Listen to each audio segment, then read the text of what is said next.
It's been great to have you here in New Zealand, Mark, this week. We've been looking forward to it for over a year now, to have you wing your way from the UK to New Zealand. And we did want you for more than your lovely Welsh accent, which we're all going to enjoy very soon. Yes. So Mark, I know that this is your 5th visit to New Zealand, so where have you been in New Zealand? Well, I've been all over New Zealand. I've been in Auckland several times, Wellington several times, Palmerston North many times, Hamilton, Queenstown, Dunedin. I've pretty much covered a big chunk of it. I've never been north of Auckland, and everyone's telling me that north of Auckland is very attractive.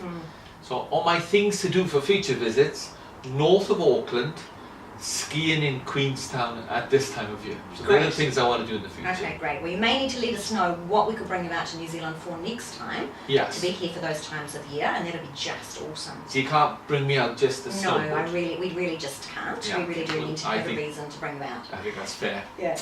Okay, so all frivolity aside, Mark, tell me and tell our audience, why do you think that we need to theologically train people who are ministering with children? Why can't we just pop them in a back room and leave them to it? They need to understand the importance of what we're doing. It's a curious statistic, but there isn't a growing church anywhere across the world that doesn't invest heavily into the lives of boys and girls and young families. So a focus on that area. And so we're just trying to help them to do it well. We're dealing with young, fragile. We just want to do it well. The Bible makes it pretty clear. Train up a child in the way they should go. When they're old, they're not going to depart from it. So what we're keen to do is to help people with that training process. We also want them to see who needs to be trained. So the people we have with us this week are not just people who are going to go out and talk to boys and girls. Hopefully we're placing into their lives what they need to equip and empower others to do. So I'm just borrowing that Ephesians 4 verse. So God gives certain ministries to equip God's people for works of service. And so they're gonna go back out and they're going to equip others to minister to boys and girls, and they're going to begin to equip parents to better engage with their own children. It's a curious one across the world right now, because God's moving by His Spirit. We have more and more first generation followers of Jesus. And when you have first generation followers of Jesus, of course they don't automatically know how to parent and how to instill those values in their children. So we're kind of hoping that we can get those sorts of principles into the lives of those you've gathered.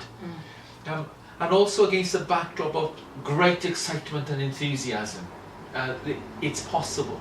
The re-evangelization of a nation becomes possible if you target a generation. And we think we're turning out some fiery, excited people who have the right theology and able to actually engage with the task well.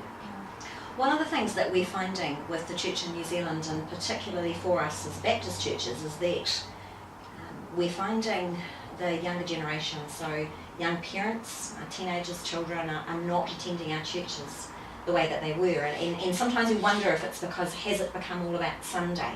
Yes. So what do you think? What would you say to our pastors and our church leaders that might be watching? What else do you think, if it's not just about Sunday? Yes. What do you think we should be doing? Yes, I've started a new job just 14 months ago. Moved into Wales on the edge of the UK, and it's in a very similar position.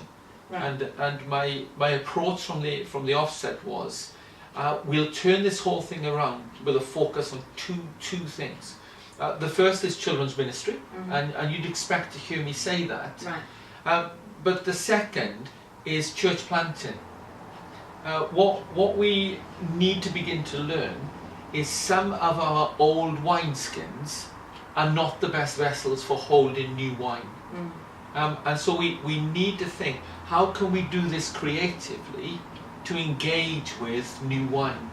And for some of us that'll mean laying down some things which we hold fast to. One of those things is church happens on Sunday. Really? In Wow. Apparently that's been the case since, well, apparently Moses didn't go to church on Sunday, which is a bit of a surprise. But we hold on to that value of church on Sunday. And not only when it meets, but what it does. And so we have a very fixed idea of what church looks like. And we need to rethink some of those things. Culture has changed. So we need to create some new wineskins that will hold some new wine for us. And if we embark on that, I think we could do some fairly exciting things. Now that, of course, does mean asking the question, what is church? What does it look like? And the real big question that we're asking is, what are we actually doing? So what did Jesus come to establish anyway? So did Jesus really come, be born into Bethlehem, live that sinless life, die a painful death to establish an institution? Well, we don't really find that in the Gospels. What we find in the Gospels is Jesus says, go and make disciples. So what we're actually supposed to be asking ourselves is, what is the best way to make disciples as we move into the 21st century? Now we're not throwing the baby out with the bathwater, because some of the best ways to make disciples is to gather people as community for times of prayer and worship and teaching. Now that looks an awful lot like church. But if we come at it from the other side, we're looking at the elements we want, not looking at the institution that we love. Of course we do. But the goal is disciples. So what's our best way of making those? So I'm big on church planting, big on children's ministry. The combination of those things together, I think, can turn things around quite radically. Well, that's great, Mark. And I'm pretty sure that after listening to that, there may be some pastors out there that are happy to bring you back at a different time in the year to come and have a chat, to sort of pull apart what that might look like for us here in New Zealand based on what you're seeing happening in the UK. So it's great to have you here. Thank you. All the best for your trip home, and we hope you enjoy this little clip. Thank you.